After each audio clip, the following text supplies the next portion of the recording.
So people, I've been reading up today on your season so far, and people are saying this team could go undefeated, best team ever, incredible. Are people getting ahead of themselves? Or just a simple Kentucky basketball team? When you start comparing this young basketball team to some of the greats ever, and those teams had 3 Hall of Famers, 4 Hall of Famers.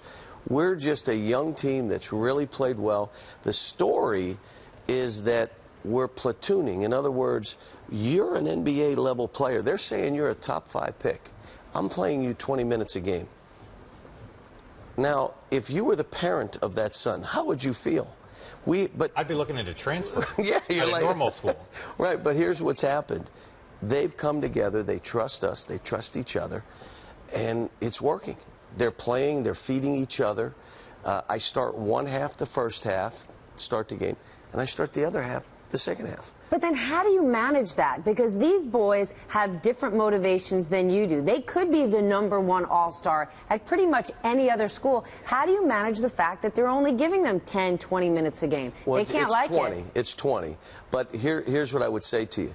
They have to allow this to happen. If they don't allow this to happen, it's not happening, which means they're great kids.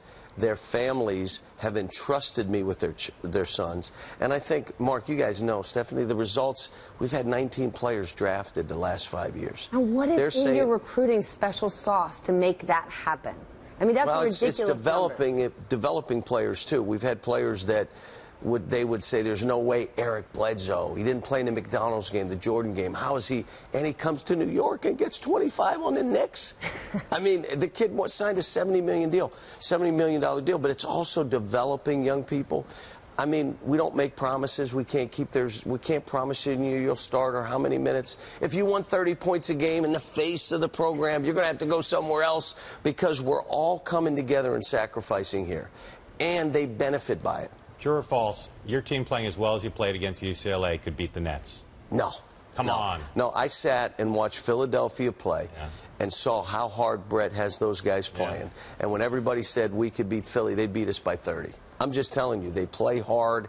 They're bigger. Even on your best day? On our best day, they beat us by 30. All right. Go ahead. When you're talking about players leaving you to go and get paid $70 million, we've got to ask, when is it time for college players to get paid? Those are huge dollars. We're about to see football playoffs. It's on everybody's mind. Is it on the agenda? Well, it is on the agenda. And if we hadn't stayed stagnant for 40 years, we wouldn't have this brouhaha we're having right now with court cases and all that. But we're moving to players should benefit.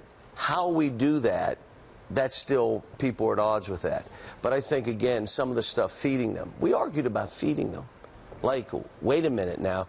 Kids were saying we're starving. Well, we had limits on what you had to have peanuts or no cream cheese with bagels and all this stuff. No, really ridiculous stuff. So we're moving now to the right way. I mean, flying kids in and out. You know, How about endorsement deals? Well, that, I think, is a little tougher. But I think they could put money away for these kids that they get at a later date.